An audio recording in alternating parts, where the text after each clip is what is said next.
Muito bem, caros amigos, hoje nós vamos fazer mais um vídeo, se voltando àquele tema do vídeo anterior, que eu falei sobre a cosmologia e a astronomia na Bíblia. Como os antigos viam, por exemplo, o planeta Terra, como eles viam, por exemplo, o universo, como eles viam, por exemplo, os planetas, como pensar tudo isso. E hoje eu vou me valer aqui de um procedimento mais crítico, de um procedimento mais adequado àqueles que fazem uma exigência, certo? De uma fonte confiável e que eles estão completamente corretos, completamente certos. Eu acredito que se você prestar atenção no que eu vou falar aqui, você vai realmente se convencer daquilo que eu mencionei no vídeo anterior.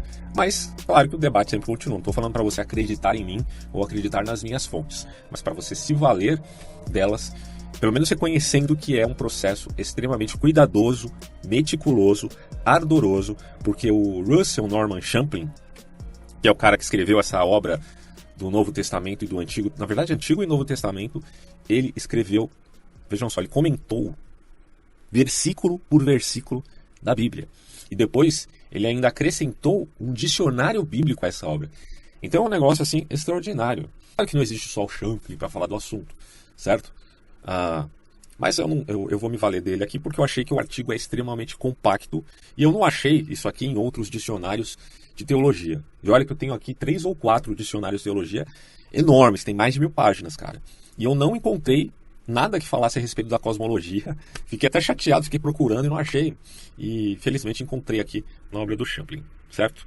Então vamos lá, gente, vamos tratar do tema aqui que ele vai esboçar em 7 partes.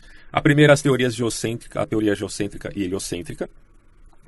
O segundo conceito hebreu do universo e sua relação com a astronomia. Tome nota que esse é o ponto que eu mais quero destacar aqui. Qual, afinal de contas, ora bolas, era o conceito dos hebreus em relação ao universo, ao formato da Terra? O que eles realmente pensavam? Eu vou deixar algumas imagens aqui também nesse vídeo para não ficar só a leitura, ficar uma coisa mais dinâmica, certo? Então, o que os hebreus antigos pensavam a respeito do universo e como eles entendiam o universo? É isso que eu quero destacar para você aqui. Terceiro, a imensa antiguidade da criação. Quarto, a vastidão da criação. Quinto, a astronomia e alguns itens interessantes na Bíblia. Sexto, vida em outros planetas. E sétimo, a teoria da grande explosão e a teologia. Ele está falando aqui, obviamente, da teoria do Big Bang. Bom, começando aqui. Quando observamos que a astrologia começou nas teorias e práticas dos caldeus e babilônios, lembre que no meu curso básico de filosofia, eu sempre falo básico, porque quando eu comecei a fazer esses vídeos aí que eu denominei como curso de filosofia, eu estava começando também a fazer minha faculdade de filosofia. Para quem não sabe, eu já terminei minha faculdade, já sou formado em filosofia, já dei aula. Eu estou trabalhando em outra coisa atualmente, mas pretendo voltar ano que vem a dar aula, tá? Enfim. Então, quando eu comecei a fazer aqueles vídeos, eu falei muito da obra do Reale, né? E o Giovanni Reale, ele vai informar exatamente isso. Que os caldeus, os babilônios e alguns outros povos, eles se valiam de muito conhecimento herdado, tá? Só que eles, diferentemente dos gregos, eles se voltavam mais à praticidade desse conhecimento. O que esse conhecimento me vale em termos práticos, tá? E, claro que existia muita teoria do ponto de vista astrológico, né? Inevitavelmente, só que aquilo tinha uma conotação até ideológica em relação aos reis, aos governos e a glória de um determinado povo, e não necessariamente a um processo de entender realmente o mundo, como começou a acontecer com os pré-socráticos, e muitos vão dizer na figura primeira de Tales de Mileto. Eu já expliquei isso já em vários outros vídeos, vocês podem ver lá. Mas continuemos aqui. Dizemos outro tanto sobre a astronomia porque essas duas coisas estavam inseparavelmente ligadas até o tempo de Kepler, tá? Em 1571 e 1630. Pode haver controvérsias quanto a isso, mas é uma aceitação assim geral. A astronomia, então a astronomia e a astrologia não eram muito diferentes. Então, se a lei mosaica, de certo modo, abomina a astrologia, ela não vai se preocupar com a astronomia, certo? Vocês já sacaram um ponto importante aí. A astronomia é aquele ramo da ciência que inclui o estudo do universo, além da Terra, e tudo quanto está contido nesse universo. O astrônomo busca compreender a natureza dos objetos observados, explicando os eventos que ele vê tomarem lugar. Muitos e grandes problemas têm deixado os homens intrigados desde os tempos pré-históricos no tocante a essas questões. E a despeito do avanço do conhecimento humano, muitos mistérios permanecem. Óbvio, né? Nós estamos vivendo nas palavras do filósofo Otto numa espécie de mistério tremendo. Você não pode nunca tirar da sua equação o mistério, porque senão você vai acreditar que realmente conseguiu encontrar a teoria de tudo. Isso é uma falácia, tanto na ciência, quanto nas narrativas religiosas e tantas outras que existem por aí, ideológicas e tal. Na ciência você tem um paradigma, na religião você tem um dogma, na política você tem a ideologia. Mas no fundo, são todos eles, né, tem muita pretensão envolvida. Tem o desejo humano, né, de tentar explicar tudo, que nós sabemos que faz parte apenas de uma arrogância, né, do ponto de vista grupal. Bom, muitos e grandes problemas têm deixado os homens entregados, desde os tempos pré-históricos, no tocante a essas questões, e a despeito do avanço do conhecimento humano, os mistérios permanecem. Na verdade, devido às suas próprias pesquisas, a ciência vai descobrindo novos horizontes e criando novos mistérios a cada dia.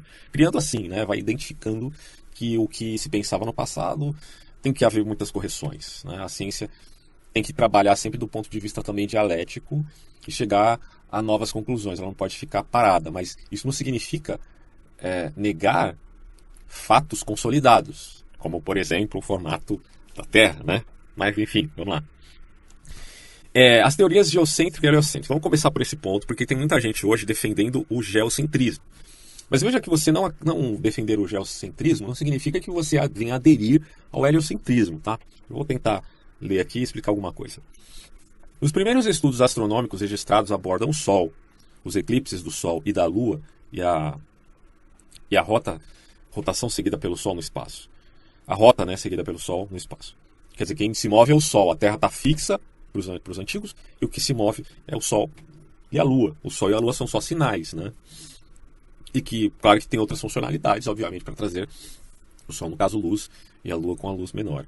Bom, os antigos, supondo que a Terra seria o centro do universo e que o Sol estaria em movimento ao redor da Terra, chegaram a crer desde o começo que esses astros exerçam alguma influência ao controle sobre vidas humanas, certo? E aí você tem, portanto, o lastro da astrologia na astronomia. Na verdade, não se dividia esses conhecimentos no passado. Os pitagóricos propuseram a ideia de que a Terra move-se ao redor do Sol, que foi um pensamento revolucionário para aquela época, sendo esse um conceito plenamente desenvolvido por Aristarco em cerca de 300 anos antes de Cristo. Já se vê que a teoria heliocêntrica é muito mais antiga do que Copérnico. Portanto, essa é a teoria heliocêntrica. Porém, ainda durante muitos séculos, a teoria geocêntrica continuou sendo a preferida pelos homens, e Parco, um famoso astrônomo do século II antes de Cristo, aceitava a teoria geocêntrica que o astrônomo alexandrino Ptolomeu, famoso Ptolomeu, refinou em cerca de 150 d.C., tornando-se essa a ideia predominante até depois de 1600 d.C. Meus caros, 1600 anos depois de Cristo, o geocentrismo ainda era a ideia predominante, tá?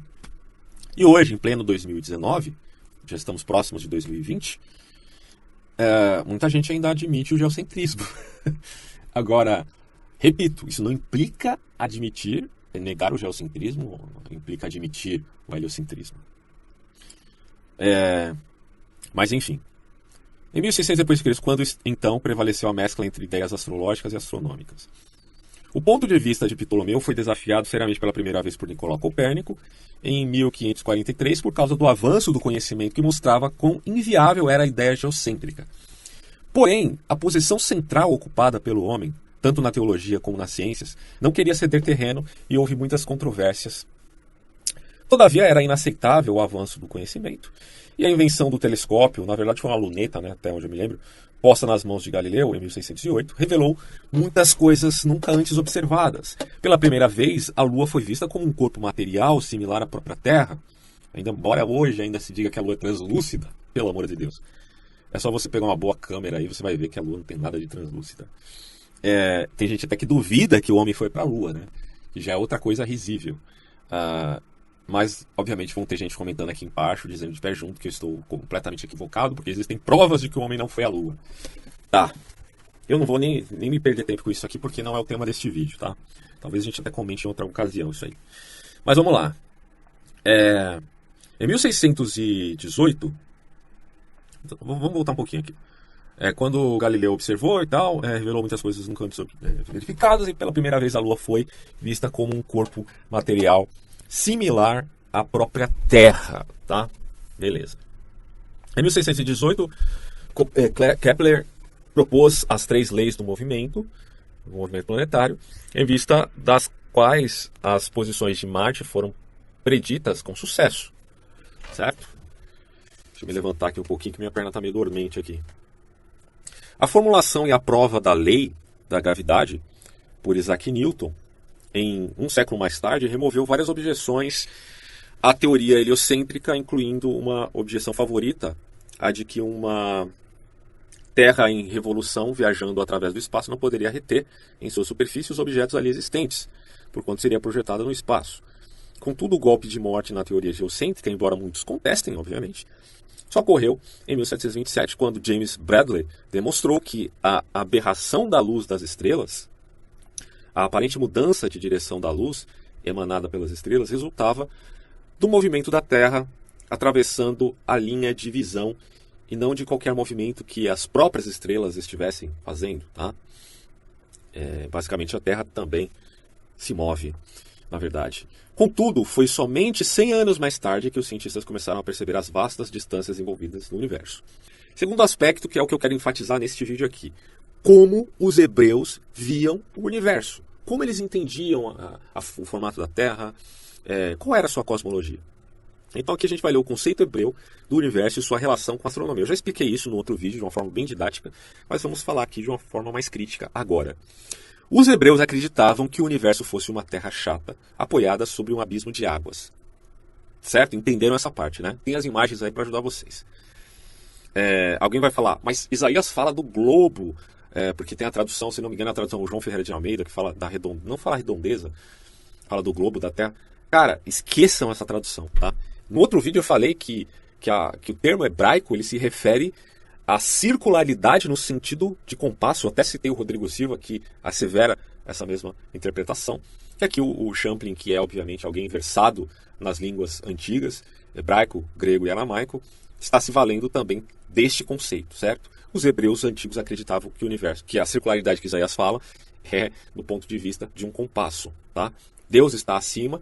O que é redondo ali, vamos colocar assim, é uma taça invertida, ele vai falar aqui. E Deus está acima dessa taça invertida, do domo, da cúpula e por aí vai.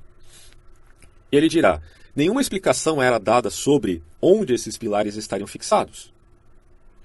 Porque a gente está falando também do ponto de vista mítico aqui. Com a única exceção possível dos trechos de Jó 26:7. A gente vai daqui a pouco voltar em Jó 26:7 para ler o que ele tem a dizer. Mas vamos continuar. Além disso, haveria um firmamento sólido em forma de cúpula, que se estenderia acima da Terra. É claro que eu até mencionei no outro vídeo que não sei se a gente pode colocar aquelas figuras utilizadas lá como algo que realmente respaldasse uma linguagem, vamos colocar assim, analítica, né? Porque a gente também usa determinadas expressões que a gente está acostumado e que não são verdade do ponto de vista científico. Por exemplo, pôr do sol. O sol está nascendo, o sol está se pondo. Bom, a gente sabe que do ponto de vista factual, aquilo não é exatamente se pôr, nascer, né, do sol. Mas a gente está usando essa linguagem. Até que ponto os hebreus usavam essa linguagem apenas desse ponto de vista, né? Mas uma coisa que a gente tem que deflagrar aqui claramente, deixar bem pontuado, é que eles viviam num período onde não se tinha o conhecimento científico que a gente tem hoje. Então não dá para fazer anacronismo. Tem muita gente fazendo anacronismo, seja para atacar a Bíblia, seja para defender a Bíblia. Então eu peço a você lá de ser burro e tenta olhar como eles viam naquela época. Tenta ver as coisas como eles realmente entendiam. Parta do pressuposto que eles não tinham esse conhecimento que você tem aqui no século XXI. Isso não significa minimizar aquelas pessoas daquela época. Significa simplesmente descrever o fato mesmo de que elas não tinham compreensão que nós temos atualmente por conta de uma árdua investigação séculos a fio. Simples assim. Mas vamos lá, né? Havia um firmamento sólido, uma forma de cúpula que se estenderia acima da Terra. Esse firmamento mantinha as águas acima da Terra, certo? Porque quando se abre as comportas do céu, aquela água desce, porque é o dilúvio. Bom, existiam águas então acima do firmamento, as quais eram vistas como um grande mar nas alturas. Os corpos celestes estariam fixados nesse firmamento. Alguns diziam que as luzes das estrelas chegavam até nós através de perfurações no firmamento, o que é meio contraditório, porque se a perfuração, se a água acima do firmamento e há perfurações, então a estrela está abaixo da cúpula ou acima da cúpula? Fica meio esquisito isso, né? Permitindo assim a passagem da luz e tal. Bom, aí ele vai colocar aqui uma candeia circular de montanhas à beira da terra chata sustentaria o firmamento por sua beirada. O Seol, como eu expliquei lá no outro vídeo, lugar dos espíritos dos mortos que se desenvolveu na ideia. Você vê que aqui eu estou com uma versão aqui em PDF bem antiga, que você vê que até a palavra ideia está escrito com acento aqui, né? Porque a nova norma da língua portuguesa aqui no Brasil não estava ainda estabelecida. Felizmente, nessa época ainda não estava estabelecida, porque eu não gosto nada dessa nova norma, mas tudo bem. O céu, lugar dos espíritos dos mortos que se desenvolveu na ideia de um lugar de julgamento. Era apenas um lugar onde fantasmas destituídos de mente ficariam adejando, tá? Eles estavam meio que planando ali, eu até coloquei a palavra aqui, vamos ver, eu lembrar o significado disso aqui. Pairando, né? Melhor. Mais tarde, o Seol foi dividido em um compartimento bom e outro mal. Onde, você vê que o Fusteiro de Colante, quando ele fala de Grécia e Roma, ele trabalha muito esses conceitos e como eles vão se desenvolvendo, né? Primeiro, o morto vivia no próprio túmulo mesmo, era igual o Penadinho lá do Maurício de Souza. Depois o Hades virou uma espécie de reino, então já é uma coisa que vai muito além, certo? Consideremos então que esses povos aí da Mesopotâmia também tiveram os seus mitos e, portanto, eles foram se sofisticando. E aí por isso que a gente percebe que mais tarde o Seol, que a gente pode dizer é similar depois ao próprio Hades, né, o lugar dos mortos, foi dividido em um compartimento bom e outro mal, onde uma autêntica vida pós-túmulo era experimentada pelos justos e pelos ímpios, em seus espíritos desincorporados. Então tem muita gente que fala que a Bíblia não admite a ideia de vida após a morte, e sim há um sono, né, até a ressurreição. Mas isso é meio controverso, por quê? Porque vai depender de que autor bíblico você está tratando, de que período bíblico você está tratando. A Bíblia não é um livro escrito por um mesmo autor. A Bíblia é um livro que foi escrito por autores com tempos espaçados de séculos a fio, né? Então pode ser que um autor escreveu sobre o sono da morte e outro escreveu sobre a possibilidade de vida após a morte. Principalmente no Novo Testamento, você de certo modo pode até admitir essa compreensão mais helênica, né? Greco-romana, de uma espiritualidade ou de um espírito sem corpo, certo? Então essas vinculações aconteceram, essas miscelâneas de pensamento, essa reciprocidade de tradições ocorreram, ainda que os judeus tivessem resistido muito à helenização dos seus dominadores, tá? Ainda assim, essa miscelânea ocorreu. E você percebe isso nos escritos do Mar Morto de um modo muito claro, né? Bom, continuando, e lembrando, né, as influências que os judeus sofreram dos babilônios, dos persas e dos gregos, foi porque esses eram impérios dominantes. Mas eu sempre repito com ênfase, a influência foi recíproca. Eles receberam influência, mas também eles influenciaram, tá? Dada a força que tinha, até hoje, né, a tradição judaica. O estudo desse diagrama explica, eu não achei nenhum diagrama aqui, mas tudo bem, vários termos usados no Antigo Testamento, como firmamento, aí tem os versículos aqui. Se quiser fazer um estudo mais específico, né, dá uma olhada em cada um desses versículos. Comporta do céu, Seol, como algo abaixo da superfície da terra, né? O Seol era visto como uma espécie de caverna na terra, literalmente um inferno. Ficaria debaixo da terra, né? Tem aquele livro famoso de uma autora norte-americana, né, que ela disse que foi para o inferno e voltou. Tá aí, né? Ela diz que o inferno realmente está debaixo da terra. Bom, está seguindo pelo menos o ponto de vista de uma tradição antiquíssima, tá? Dos antigos hebreus. Seria uma espécie de abismo sem fundo. A gente pode também falar do Seol e pode falar do grande abismo, fazer uma diferenciação, principalmente nessas gravuras que eu estou mostrando para vocês aí.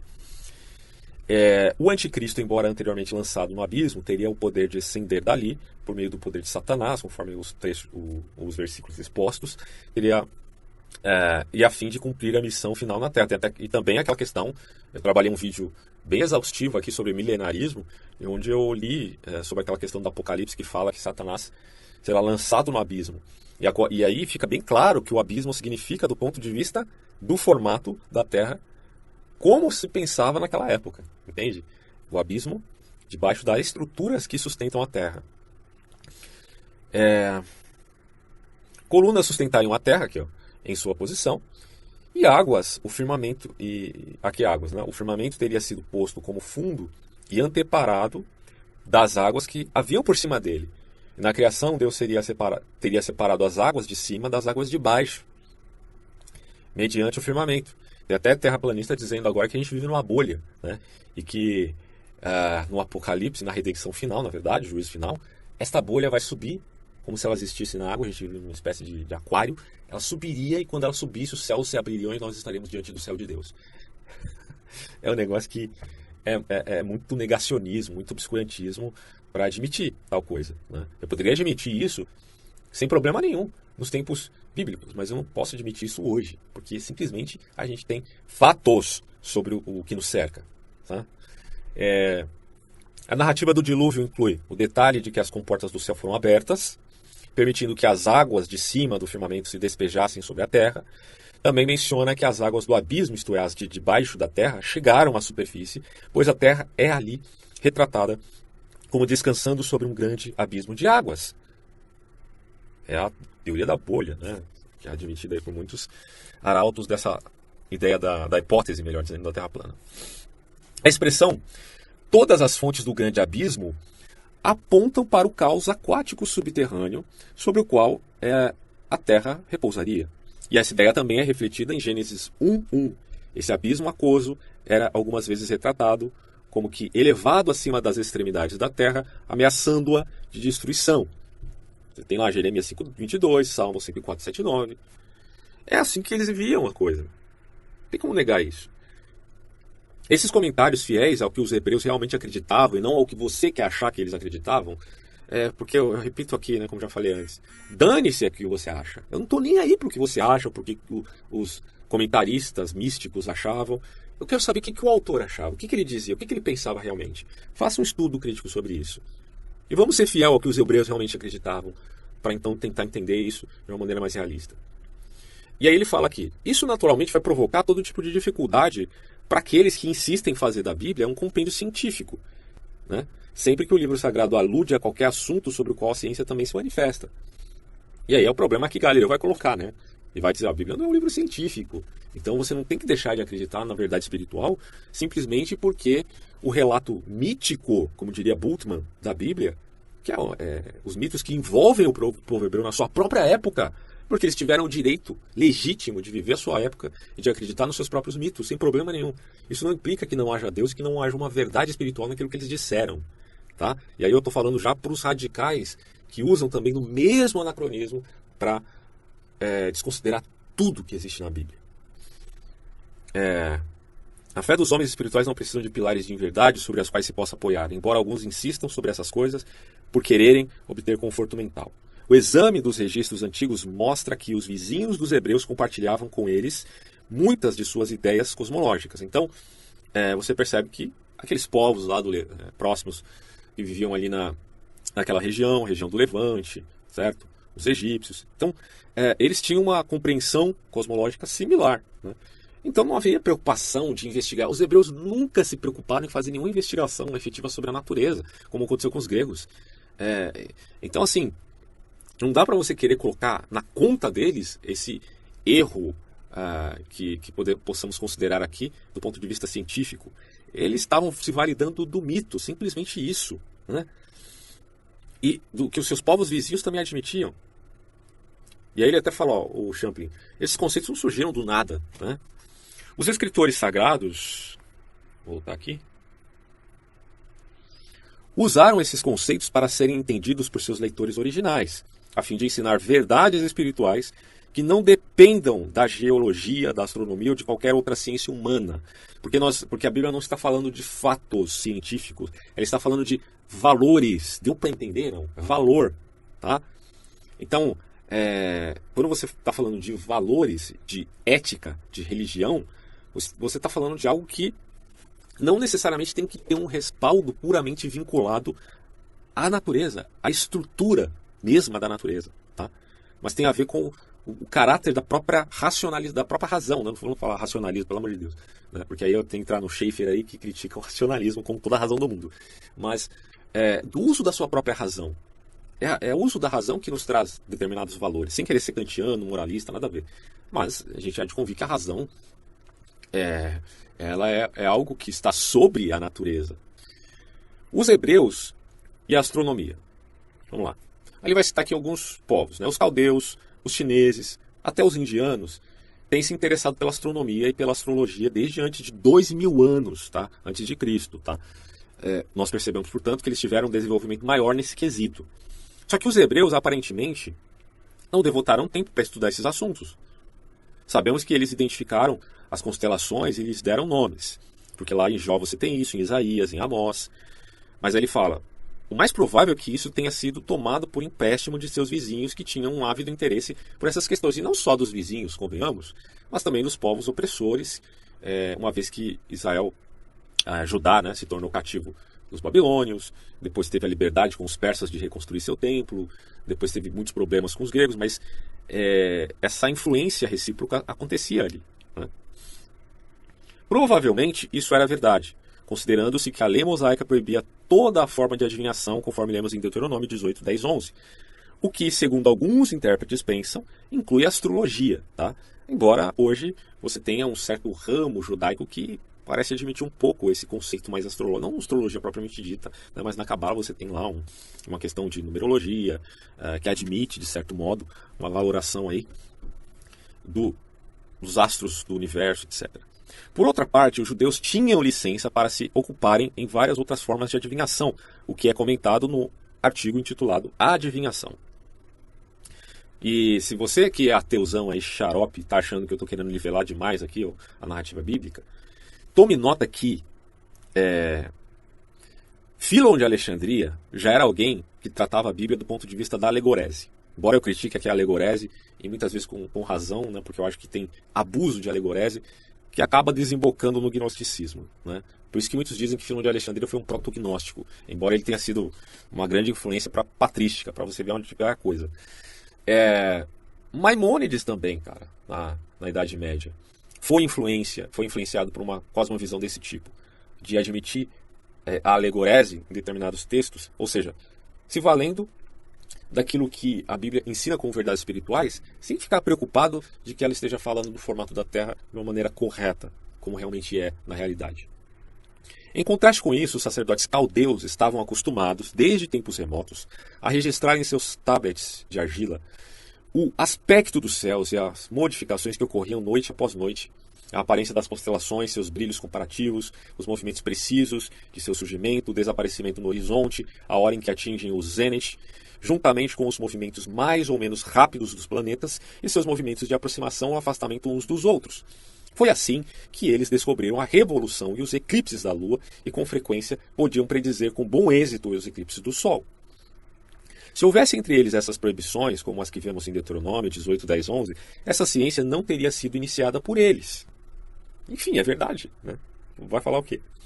Proibições assim tinham o intuito de evitar os abusos que algumas vezes impediam atividades legítimas. Aí vai remeter aqui a gente ao artigo sobre astrologia. Essa obra é imensa, obviamente eu não li tudo, mas eu tenho visto que é realmente de uma honestidade intelectual muito grande. Então, parabéns aí pro Champing, cara, que obra incrível. Aí vai falar que a adoração ao Sol e às estrelas. Nos tempos de Sócrates, era uma ideia nova e revolucionária, até mesmo no caso de pessoas educadas, que a Lua e as estrelas fossem similares à Terra. O normal era adorarem esses astros celestes. Havia a crença generalizada, que ele vai colocar, de que esses astros eram entidades espirituais, de alguma espécie, e a adoração aos mesmos eram comuns, né? Você vê em várias tribos indígenas isso acontece. Então, pensa só, tenta sair dessa sua cabecinha, né, de ginásio, que você aprendeu tudo quando era criança na escola.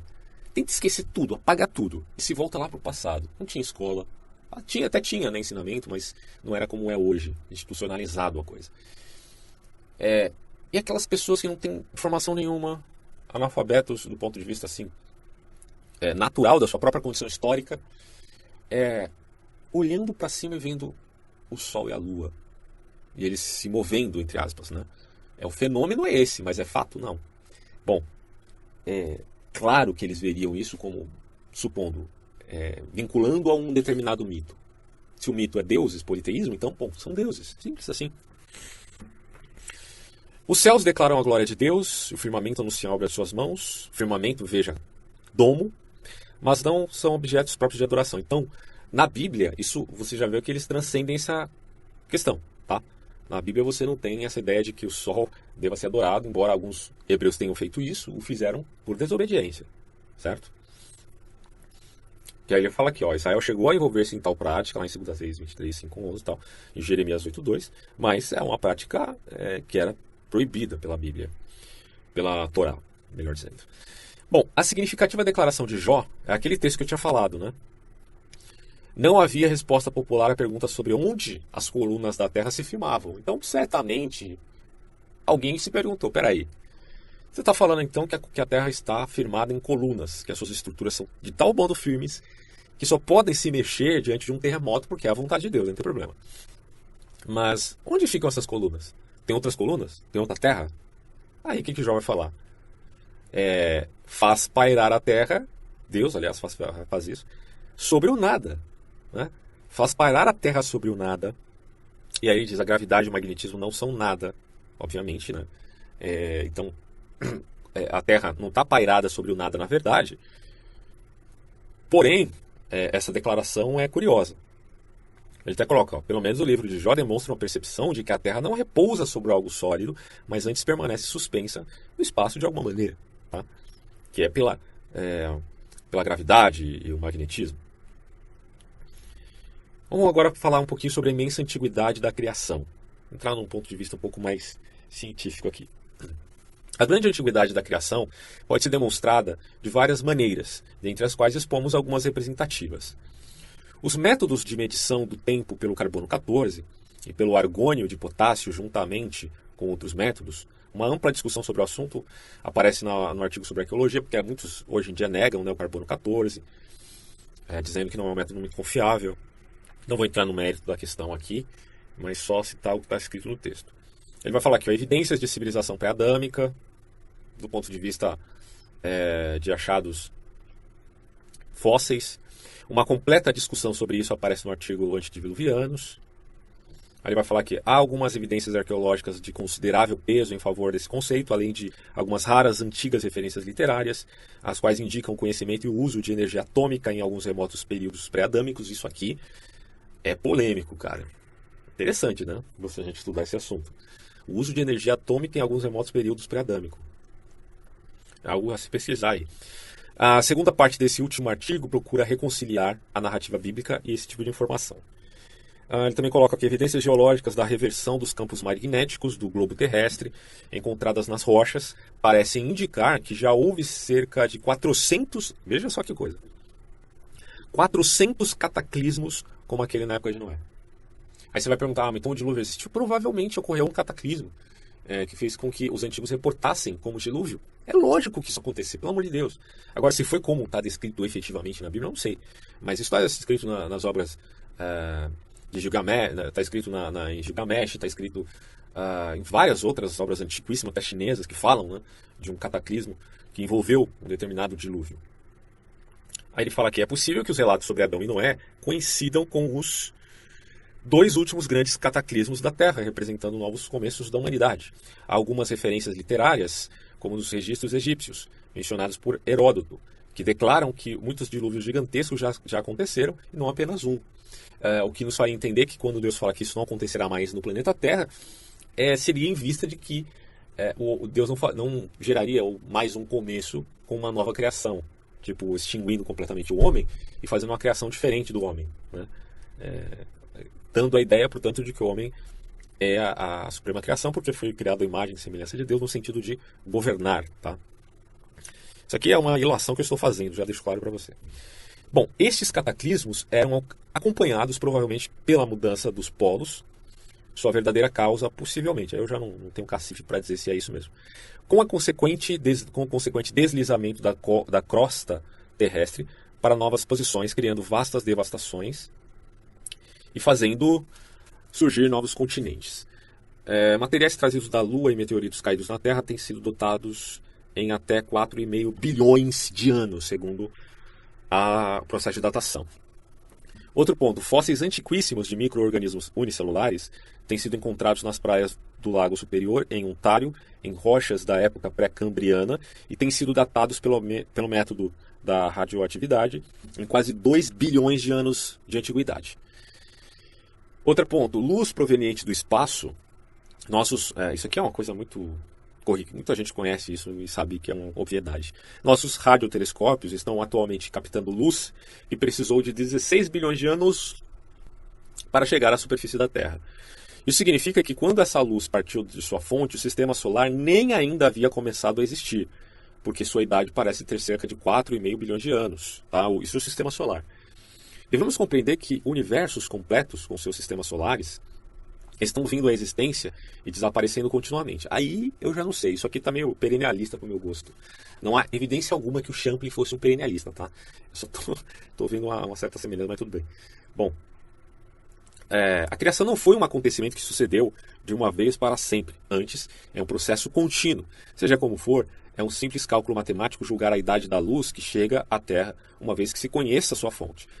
Atualmente, os homens têm consciência da luz que chega à superfície da Terra após 16 bilhões de anos de viagem pelo espaço. Isso, entretanto, deve ser porque nada viaja com maior velocidade do que a luz, segundo Einstein, né? Isso, entretanto, deve ser visto como uma minúscula fração do número real. A ciência continuará fazendo descobertas que mostrarão que a criação ainda é mais antiga. Não há como predizer até que extremo o cálculo retrocederá. Então, quanto maior a criação, inevitavelmente maior é o Deus da criação. Certo? É isso que o Champlin está querendo dizer aqui. Deus é inominável, insondável. Isso abre precedente, convenhamos, para a teologia que usa de negações, né?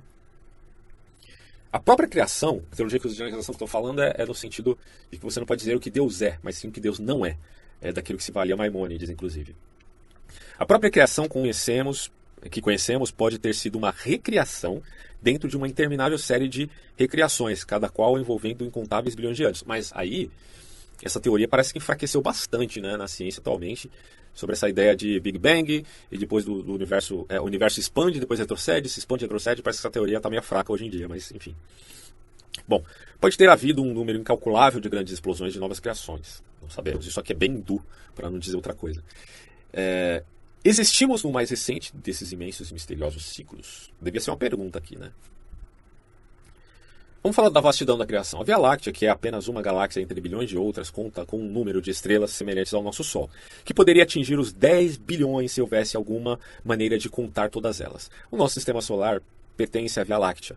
Porém, há inúmeros outros universos, muitas outras galáxias. Assim, ele fala universo aqui, mas eu não sei exatamente o que ele quer dizer com isso, né? Não está claro aqui se ele admite a ideia de multiversos, que também é muito controversa atualmente. Mas admitamos, obviamente, que há muitas outras galáxias, enfim, semelhantes aí à Via Láctea. De fato, há bilhões de galáxias, cada qual com seus bilhões de estrelas.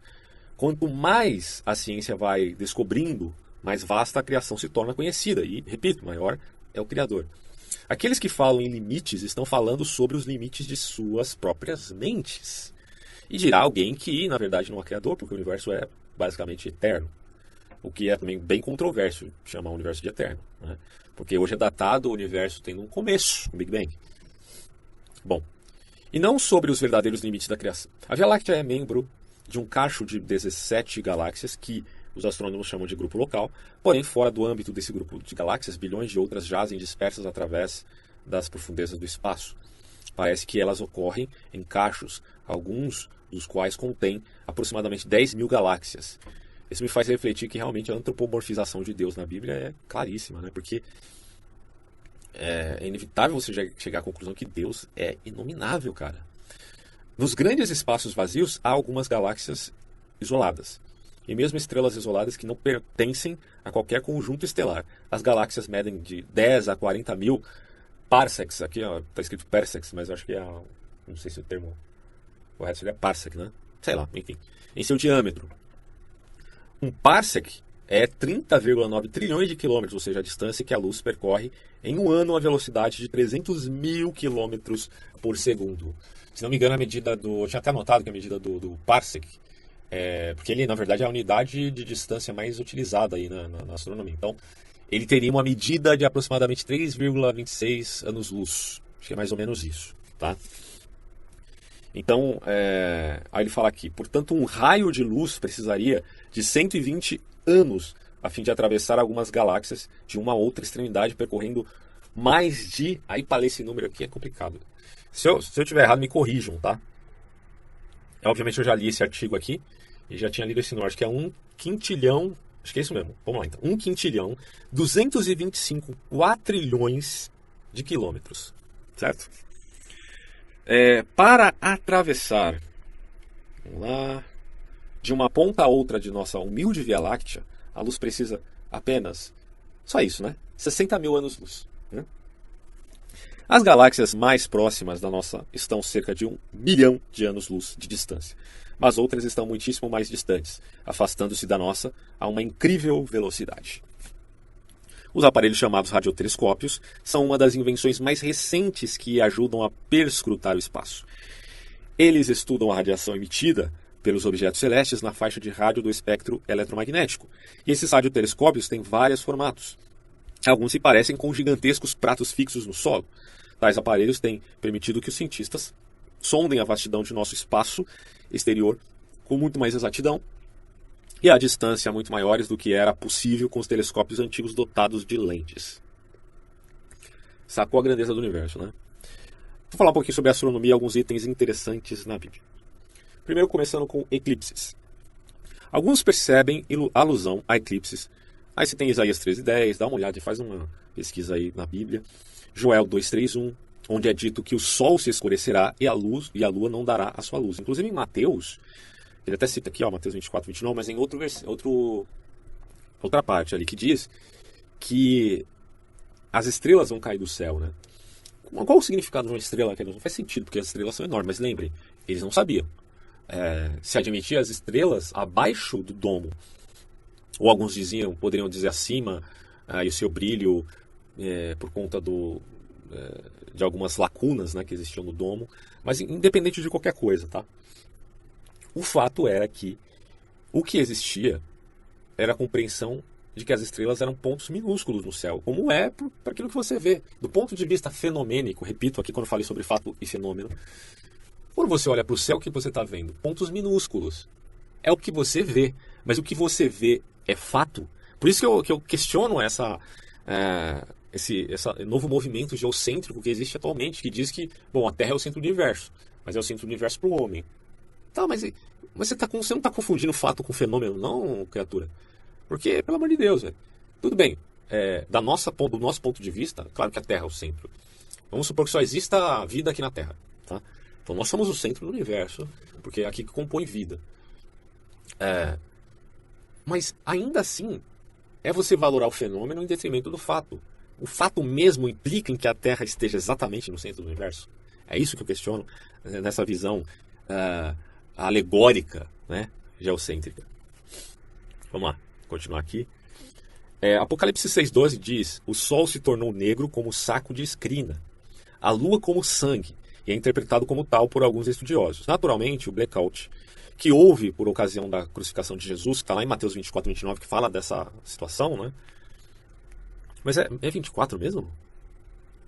Agora eu tô achando que não, viu? Depois vocês deem uma conferida aí se não é outro versículo, tá? Se qualquer coisa eu faço uma ediçãozinha, eu coloco aqui, vamos lá. É incluído nessa categoria. Porém, nenhum desses casos se adapta a qualquer descrição razoável de um simples eclipse, excetuando o caso de Mateus. Aqueles outros incidentes descrevem ocorrências apocalípticas de vasto juízo sobre a forma de cataclismos. Não houve nenhum eclipse registrado na... vou conferir agora, vai Mateus 24:29, né? Vamos ver se é isso mesmo. Estou com a Bíblia aberta aqui, ó. Vamos para Mateus. Peraí. Vou voltar aqui.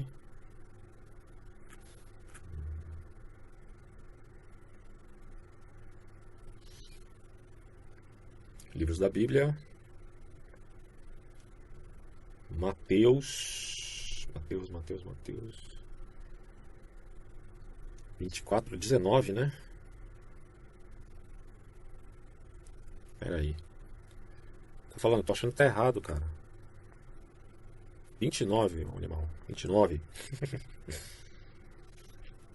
Imediatamente após a tribulação naqueles dias, o sol se... Ah, então essa parte aqui, entendi. Ele tá, é o versículo certo mesmo. Imediatamente. Eu pensei que ele estava falando daquela ocasião que Jesus é crucificado, mas ele está citando a crucificação. Esquisito. Bom, enfim. E a lua não dará sua luz, e as estrelas cairão do céu, e os poderes celestiais serão abalados. Tá vendo? As estrelas cairão do céu. Isso implica que estrela. Como que uma estrela vai cair do céu? Não tem como, cara. A gente pode supor, muitos vão ler isso aqui na ótica do conhecimento atual, dizendo, claro que ele está falando de meteoritos.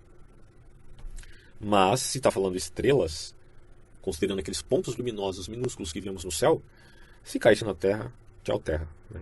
Na verdade, nunca ia cair na Terra. A Terra que ia cair na estrela. Né? Vamos lá, vamos voltar aqui. Ele fala que, exceto no caso de Mateus 24, 29, aqueles outros incidentes descrevem ocorrências apocalípticas.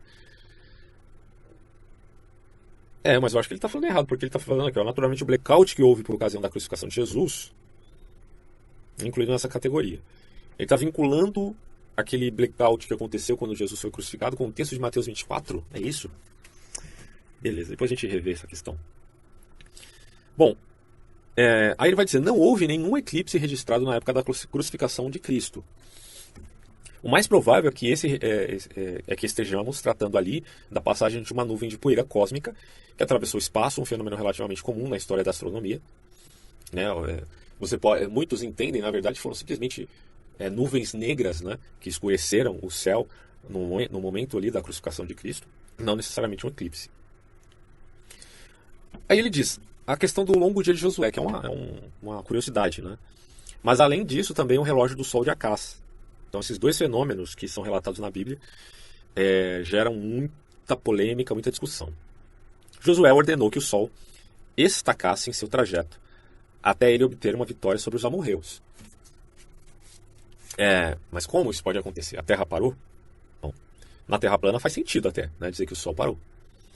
Aí ele vai falar que há várias explicações para o fenômeno. Alguns dizem que se trata de uma mera lenda, como diz Bultmann, questão do mito. Outros afirmam que, lembrando que o mito tem uma importância e que o mito não é uma mentira necessariamente, mas tem um valor, tem uma questão valorativa no mito. Alguns dizem que se trata de uma mera lenda, outros afirmam que a Terra parou temporariamente de girar em torno de seu eixo. Mas isso teria envolvido um cataclismo de grande magnitude, obviamente. De fato, alguns dizem que o que houve na realidade foi uma mudança relativamente pequena dos polos da Terra. Pois quando estes mudam, a Terra assume uma nova posição em relação ao Sol e o horário muda, conforme as direções são alteradas, em maior ou menor grau. E essa explicação é possível, mas não lemos coisa alguma sobre algum grande cataclismo na Terra nos dias de Josué. Uma outra explicação é que um outro planeta passou nas proximidades do nosso, atrasando a velocidade de rotação da Terra, devido à força gravitacional. Pode ser o Nibiru, né? Porque existem planetas ocultos, para quem não sabe, existem, mas não estou falando que é o Nibiru, hein, pelo amor de Deus. Outros tentam uma explicação mais simples, supondo ter havido uma intervenção divina que causou um milagre de refração. Interessante, né? Seria um milagre, vamos colocar assim, um desvio, né, da luz da sua direção atual ou normal. Pode ser. Interessante essa explicação. Isso significaria que a atmosfera terrestre continuou trazendo à Terra a luz do Sol, por meio de uma refração especial, embora o Sol já tivesse mergulhado por detrás do horizonte. Essa é uma explicação sobrenatural, claro, e que requer o concurso da fé. Mas aí é que a questão, a gente está falando mesmo de um milagre, né? Não está falando de uma ocorrência que devemos explicar do ponto de vista científico. Outros também se utilizam da teoria da refração a fim de explicar como o relógio do Sol de Acás retrocedeu 10 graus como sinal de que o rei Ezequias recuperaria sua saúde. Está lá em 2 Reis 29-11 e Isaías 38:8, onde temos outro caso da necessidade do exercício de fé. A verdade é que não dispomos de explicações para problemas como esse, como eu destaquei aqui. Sobre os planetas e a estrela matutina. Vamos lá. Os antigos não tinham consciência do fato de que um planeta é um objeto celestial, tal qual a Terra, salvo alguns poucos, que não tem sua própria luminosidade, mas que, à semelhança da Lua, reflete a luz vinda do Sol parecendo brilhar. Também não sabiam que um planeta é muito menor que o Sol ou alguma estrela. De fato, eles pensavam que os planetas fossem estrelas errantes, né? É porque como eles brilham como qualquer outro ponto no céu brilha, então eles se movem. Estamos vendo se mover. Aí admitamos, é errante. A palavra portuguesa para planeta vem do vocábulo grego planal, que significa vagabundar ou errar. Aí eu falo para os idiotas, né, que dizem que se a Terra a Terra é um planeta, então ela deveria realmente ser plana, né? Mas o conceito de planeta aqui se remete a exatamente essa ideia de ser um objeto errante. Bom, se o planeta é um planeta, então ele é um objeto errante, tá? Ele está vagabundeando no universo. Você aceita isso, por acaso? Não, né? Então não venha com essa piada ridícula sobre a tal redondeta da Terra. Continuando, os antigos pensavam que os planetas seriam diferentes somente por não manterem rotas regulares e constantes no firmamento a cada noite, mas antes vagueavam de uma maneira independente. Não compreendiam que isso era causado por suas órbitas em torno do Sol, né? Não que o Sol seja o centro do sistema solar propriamente dito, né? Há uma explicação para isso e o Wolfgang Schmidt, inclusive, fala sobre esse tema. Bom, a estrela matutina não se trata de uma estrela, e sim de um planeta. Ou melhor, de um dentre os vários planetas, como Mercúrio, Vênus, Marte, Júpiter ou Saturno. Apesar que aqui não é o Vênus, propriamente dito, bom, vamos ver. Sem importar qual deles esteja em posição de ficar visível no Oriente imediatamente antes do nascer do Sol. Ah, tá, pode ser qualquer um, na verdade. Entendi. É que eu tinha lido, fazendo algumas anotações, algumas partes você não percebe, mas tudo bem. Bom, algumas vezes duas ou mais estrelas matutinas podem ser vistas no céu, embora usualmente esteja em pauta o planeta Vênus, né, o mais conhecido, porque é a luz mais brilhante que aparece no céu depois do Sol e da Lua e que rebrilha o bastante para ser vista, algumas vezes mesmo depois do surgimento do Sol no horizonte. Cristo é chamado de estrela matutina, aquele que anuncia o raiar da esperança e que resplandece em sua glória. Você sabe o que significa isso? Vai lá para Isaías 14, na tradução de Jerônimo, para você ver. Aquele que porta a luz significa Lúcifer. Inclusive, lembrando, tinha na antiguidade, antes dessa tradução de Jerônimo, bispos que se chamavam Lúcifer. Tinha até um bispo muito famoso que se chama Lúcifer, que tinha seus seguidores tidos como luciferianos, e que nada tinha a ver com o diabo, nada, né? Porque o termo significa, e aí não é nome, tá? Portador de luz. Eu já expliquei isso em outros vídeos. Aí ele falava, um comentário na NTI sobre essa questão, tal. Essa estrela era símbolo. Depois eu vou fazer um vídeo ainda sobre só esse termo Lúcifer novamente, um outro vídeo. Me valendo das minhas enciclopédias que eu tenho aqui em casa e dessa obra aqui do Champlin. Vamos ver o que vai dar.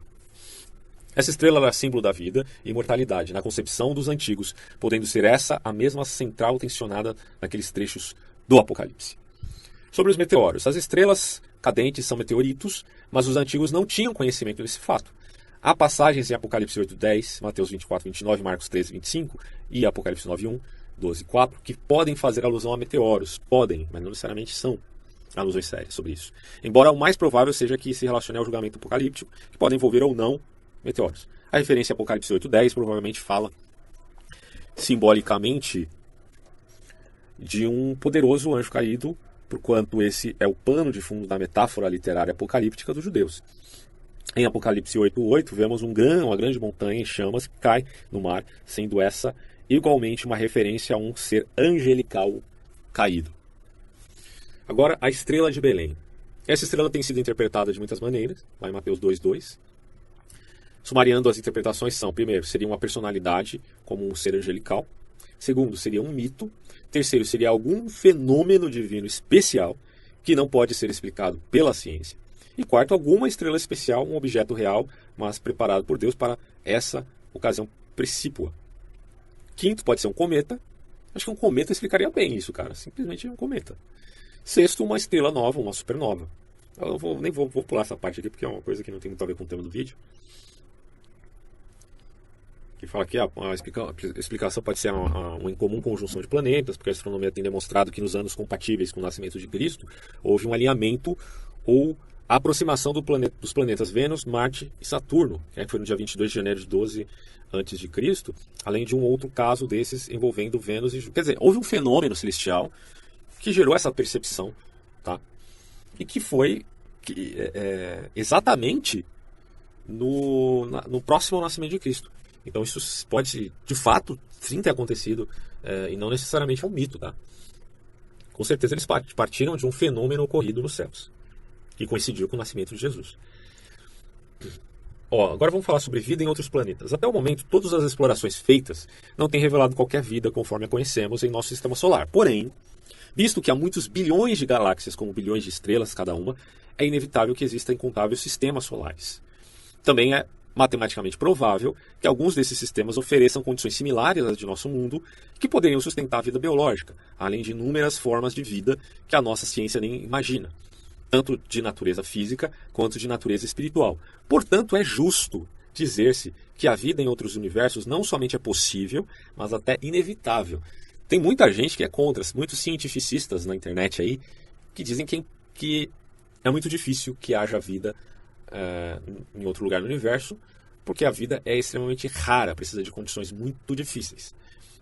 Mas do ponto de vista probabilístico, eu não acho, assim, muita falta de senso da proporção, cara, diante de uma imensidão dessas, acreditar que não possa ter havido, ou que haja, né, efetivamente vida, ainda que não inteligente, em outro lugar. Mas é uma questão que está aberta a muitas discussões aí mais técnicas, né?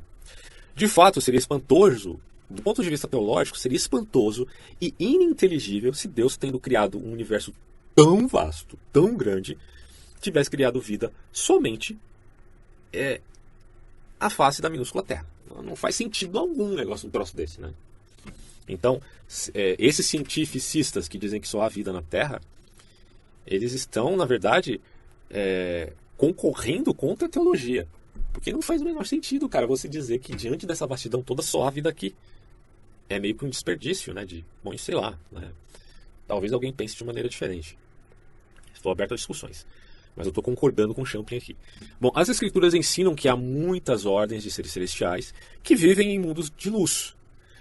Portanto, isso é a escritura falando dos seres celestiais anjos. Portanto, temos nisso uma afirmação bíblica de que há vida em outros lugares. Quer dizer, há personalidades, há mentes inteligentes em outros lugares. Se é a base de carbono ou não, pouco importa, né? Mas a Bíblia afirma que há seres extraterrestres. Né?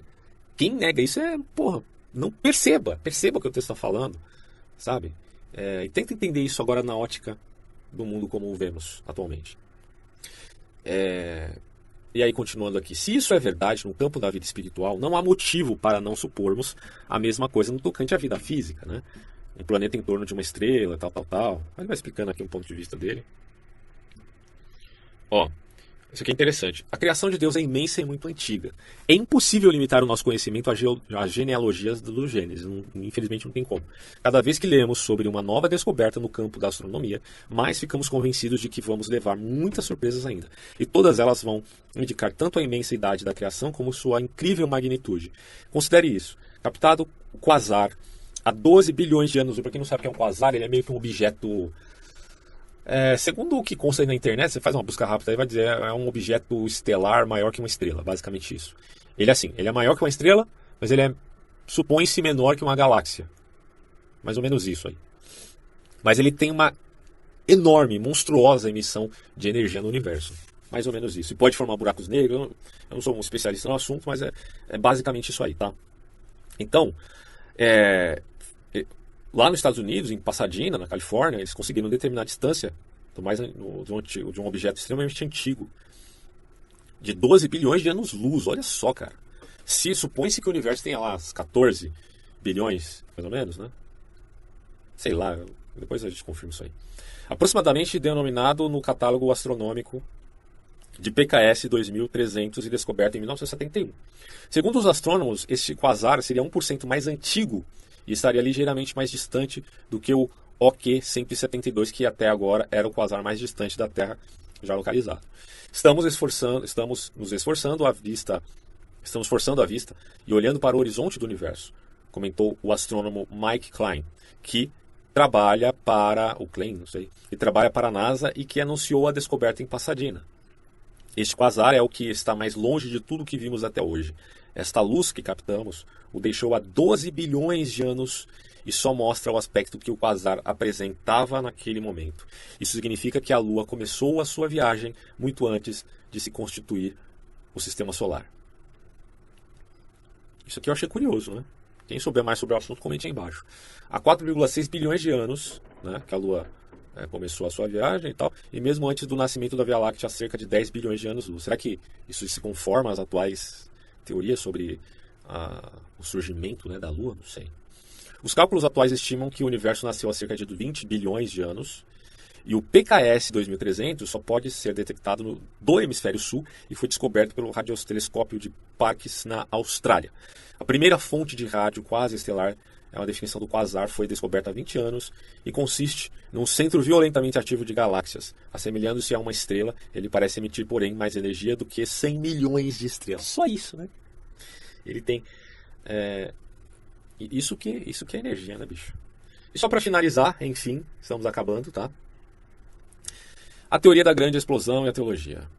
Existem grandes ciclos cósmicos e terrestres. Bom, eu não sei disso, mas ele está dizendo que sim. As grandes explosões criam os cósmicos e as mudanças dos polos criam os terrestres. Muitos ciclos terrestres existem dentro de cada ciclo cósmico e todos eles são de imensa duração. Isso é verdade, isso aí não é inegável, né? A questão dos ciclos no devir. Portanto, a criação cósmica que conhecemos agora é realmente uma história recente.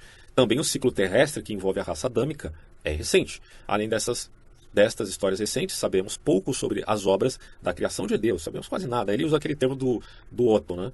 Temos um mistério tremendo. E aí o sentimento do númeno, termo usado muito por Jung.